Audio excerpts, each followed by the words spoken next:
promised them that I'd write them a better ghost story and bring it down to them for Christmas. So here's the ghost story for 1986. It's called Rescue on the Nantahala. Beth was the first to see him. He was standing on the deck of Cabin E looking in through the west window. His face wasn't very clear to her in the mountain-tilted dusk, though he was looking directly at Beth, smiling at her a little. She knew right away he wouldn't be coming into the house. Beth was only 12, so she wasn't very good about guessing the ages of people. They were kids, or they were grown-ups, or they were old people. But this man wasn't a kid. He was younger than her dad, she guessed. He needed a shave, but that was all right because they were in the mountains, not at home in Atlanta where people shaved every morning before they went off to work. The man wore a wool hat like Uncle Tom sometimes wore to keep his head warm. The hat was soaking wet as though it had been dragged around in the river, and the water from it was running down the man's face, but it didn't seem to bother him. He wasn't wearing a shirt, and Beth thought that was funny, because her mother had told her that she wasn't to go outside at all without a coat on. But then Beth had been sick, and besides that, he was a grown-up, so he didn't have a mother to tell him what to do. She looked over at Uncle Curt, but he didn't seem to see the man, and she thought that he would have to turn around if he wanted to see him because he wasn't facing the window. Uncle Curt was looking at his cards and waiting for her to play. She looked at her own cards again and then looked at the window, and the man was gone. Sometimes she wasn't sure she had really seen things. She played a green 8 and forgot about the man. Then the others all came back from the trail, full of fresh wind and noise. They stamped around in the deck that overlooks the mountain. There was a lot of shouting. Uncle Tom told Beth and Curt about what a good hike they'd had, how much fun it had been climbing high on the ridge that the trail went over and seeing for miles just before the sun went down. Then they walked close together and as fast as they could to get back to the cabin before the light faded and it was too hard to see the paint marks and blazes on the trees along the trail. They filled the cabin with loud talk and laughs and began to warm up the big piles of leftovers from the Thanksgiving dinner they had eaten the day before.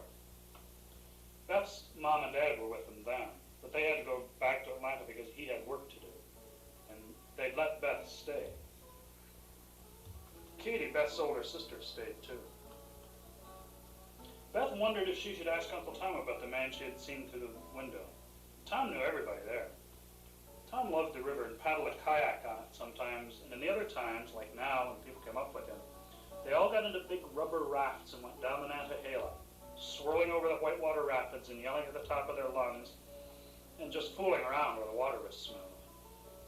Tom was good at that, and he was careful too. And even Beth's mother thought it would be all right if she went along on a raft ride as long as Tom was in the raft. Tom wasn't really her uncle. Neither was Curt. In fact, she wasn't even quite sure who Curt was.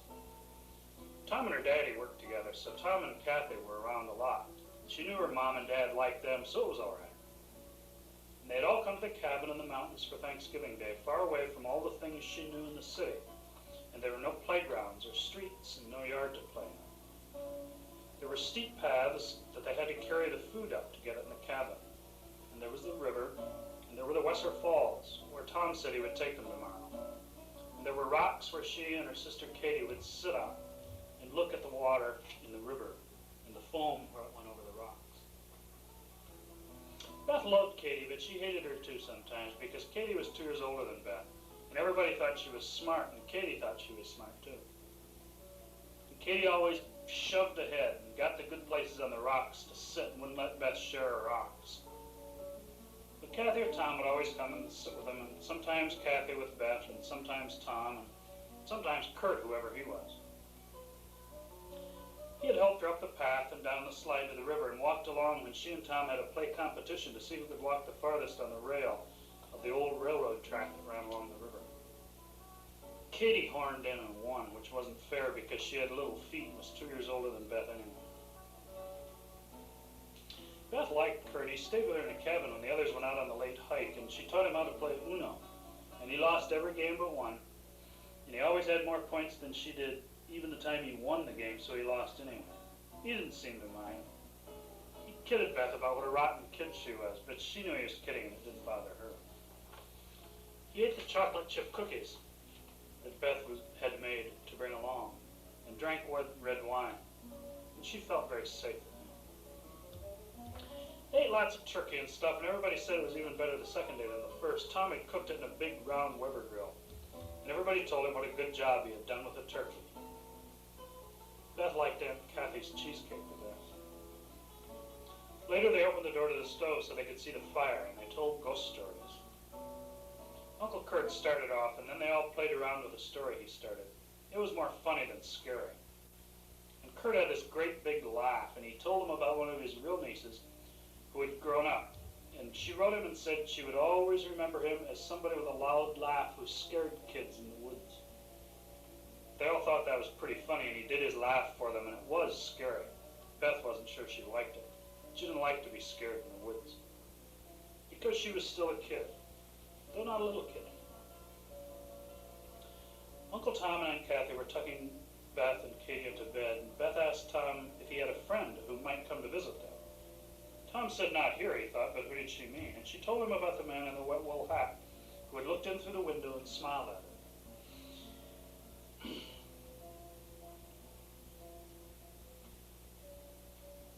When she told him that the man didn't have a shirt on and was wearing a wet hat that dripped into his eyes, Tom looked at Kathy and rolled his eyes like grown-ups do when they think kids are imagining things. It was okay with that. But when she went to sleep later, she had a dream about a man with a wool hat and no shirt and a big laugh that scared kids in the woods. But it didn't scare her, she dreamed. The Nantahala isn't a dangerous river, there in the stretch where the outdoor center rents rafts. There's some Class 2 rapids when the river is high, but they aren't very long. And it's safe enough for amateurs, though it gives them a big thrill. The Wesser Falls is probably Class 4, which is not for amateurs at all, but there are big warning signs, and no one goes over the falls without professional guides. No one has died in the Nantahala for nearly 10 years. The water was low on the Thanksgiving weekend when Tom took his brother-in-law Curt and Beth and Katie to the cabin, so they couldn't go out in the rafts. He thought they could make it down the river all right and make it over the rocks, but if the center wasn't about to rent them a raft and give them a ride up to the put-in spot, there wasn't much he could do about it. So they took a long walk along the river and up on the trail and tried to have as much fun as they could up in the mountains away from the city. Tom stopped on the deck the next morning to taste the mountain air. He doubted the promise of its health and purity. In Atlanta, the factory stacks were filtered and the smoke was scrubbed, and the cars exhausted through catalytic converters. But here in the high, steep valleys of the Smokies, the sun didn't reach the bottom very much of the day. The shadows stayed long and late, and along the dank bottoms where the streams and rivers ran, the cold moisture clung to the trees, nurturing moss and soft gray lichens. The rot was slow and deliberate. He thought sometimes that there was more danger to his lungs from the lingering flecks of decaying leaves and bark, glimpsed sometimes in suspension through the motes of rare sunlight, or carried in the spray of water with the air they gulped as they shot the rapids. He caught a taste of twigs sometimes along the trail, and of birds newly dead in the underbrush. The wool hat was draped over the rail, carefully, evenly, square and straight as a priest might leave his stole on the altar when he kissed aside his vestments. For a moment, Tom thought it might be one of his. He was a casual man about his clothes, hanging them where he took them off, leaving them, buying another of anything if he couldn't readily find what he wanted. But he was not casual about his river clothes. The shirts and ties he wore to the office were interchangeable, of little interest. But his river clothes were personal, a uniform, each an essential tool, and so he no more displaced them than he forgot where he had stored his kayak or his hiking boots. He owned several wool knit hats, but none was this bone white color. It seemed to him whiter than natural wool. If white is the absence of color, how can a natural white be bleached out to make it whiter still? Unrolled, the hat was long enough to hang over both sides of the wood deck rail. He picked it up and water streamed from it as though it were a sponge filled to supersaturation, so that the slightest touch or pressure would free it of water. It was almost pressurized with water, and when he held it up and squeezed it with both hands, the water flushed down his arms, slipped under the sleeves of his trail jacket. And though he was fresh from a warm bed, and the taste of the hot, good coffee still lay new in his mouth, he shivered from the probing cold. He shook the water from his sleeves and held the cap out in front of him, squeezing it with both hands until no more water ran from it. And then he lifted it to his nose. And the odor wasn't the oily animal smell of wet wool that he expected, nor did the hat smell of sweat or scalp or hair. It smelled of the river, of old rock long submerged, rotting in darkness, cracking, small algae working into the cracks and splitting the rock, slowly breaking the granite into tiny flecks of gray sand that mingled with the icy water and plunged forever to the ancient sea. He wanted to tuck it away somewhere, and for a moment he thought he might throw it into the brush or into the cabin. But he could not litter the mountainside.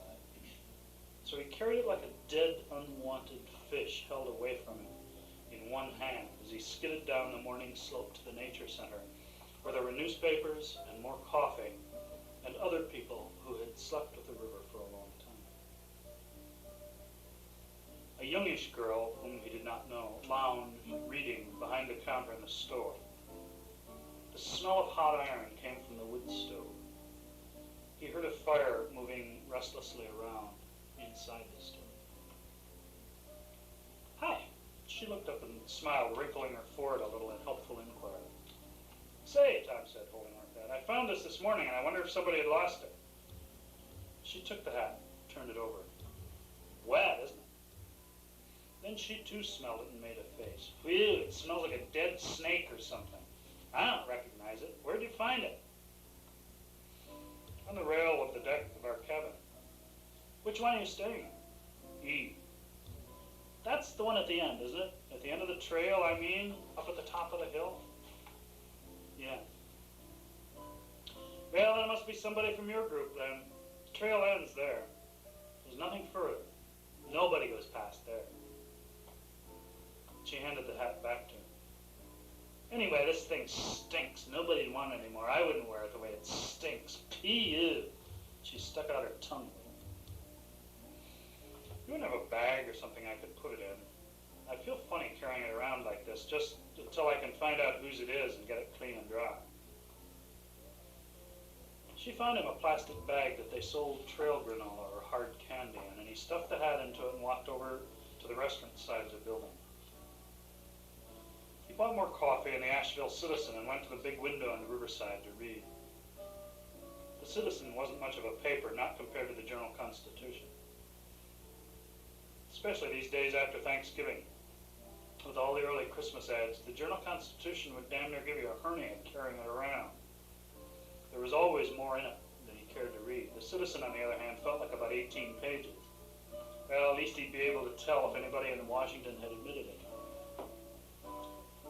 "Hey, Tom." "Frank. Good to see you. How the hell are you?" Frank had given Tom his first open river kayak lessons. He had done his first Class 3 rapids under Frank's coaching. He had come out of the kayak one day in some white water with 3-foot haystacks spouting over rocks. And when he came to the surface, Frank was there backing water with his kayak, grinning. "I guess everybody has to do that once, Delaney," he had said, and then flipped away so that Tom had to make his own way to the shore. But Tom found him again at the place where his kayak had come to rest, and they had run the rest of the river a little cautiously that day, but fast and straight so Tom could find dry clothes. "I didn't think you'd be here this late in the season." "Oh, some of the guys are still hanging around. You know, it's been raining, finally, and we wanted to do the Chattooga one more time." "Yeah," Tom said, "when we drove in, even the little T was up. There were haystacks 3 feet high. The Chattooga must have been great." Frank nodded. "We did about 4 hours of it yesterday. I think that'll hold me till spring." "You going to Costa Rica for the winter?" "Hell, I don't know. There's enough guys down there to crew everything we got there. They don't need me. All the more reason to go. What a deal. You go to Costa Rica for the winter and run the rivers there and charge hell out of the tourists and pretend it's all business. Well, it is business, but not all business.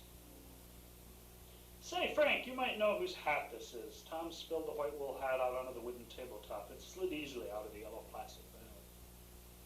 Frank looked at it for a moment without touching it. Where'd you find it? It was on the rail of my cabin this morning. Which cabin? E. Frank looked at the hat some more and then poked it with a finger. He didn't pick it up. It's wet, he said. Yeah, Tom said when I picked it up off the railing this morning, it was loaded with water. There wasn't much dew last night. It belonged to one of the folks staying with you? No, I'm the only one who has a knitted wool hat, and I've got mine on. It was in the colors of Georgia State University. Stinks, Frank said. Well, yeah, like it was in the river. Frank nodded. It's the river water makes it smell like that. I never noticed before how river water smells. Frank looked out the window. I don't like that hat. Why not? Because if you pick it up and look inside it, you're going to find initials crocheted into it. ML in pink yarn. Tom waited, and when he was sure Frank wasn't going to pick up the hat and look, he did. He rolled the hat about 2 inches before he found the little letters. The yarn was faded by the water, and he might have missed them if the wool hadn't been so white. He held it out to Frank, who looked, nodded, and looked back out at the river. 2 men in kayaks paddled by, heading downstream. They were the big kayaks with keels, and the men were racing. It belonged to Mike Lester. Do I know him? No, he was before your time. I've been coming up here 6 years, Frank. I didn't know there was anybody before my time. Mike was, though. He was a good yachter. We used to run the rivers together. When I was first putting this place together, he helped me a lot. Tom waited, but asked when he saw he would have to. What happened to him? He drowned in the Wesser Falls. We'd been over it a dozen times, I guess, but there was a whole